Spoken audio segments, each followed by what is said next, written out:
تمام دریاؤں کے نام مذکر ہیں سوائے گنگا اور جمنا کے۔ احباب آئیں اب 2-3 جملوں سے بات کو واضح کرنے کی کوشش کرتے ہیں۔ دریائے سوات میٹھے پانی کے ساتھ ریت بھی دیتا ہے۔ دریا چونکہ مذکر ہے اس لیے مصدر یعنی دیتا کو بھی مذکر ہی لینا پڑا۔ مصر کا دریائے نیل دنیا کا سب سے بڑا دریا ہے۔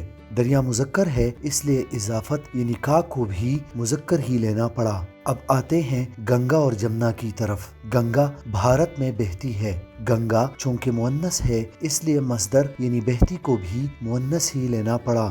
بھارت کی جمنا کا پانی آلودہ ہو چکا ہے۔ جمنا چونکہ مؤنث ہے اس لیے اضافت یعنی کی کو بھی مؤنث ہی لینا پڑا۔ احباب اگلی نشست میں ایک اور قاعدے کے ساتھ حاضر خدمت ہوں گے، تب تک اللہ حافظ و ناصر۔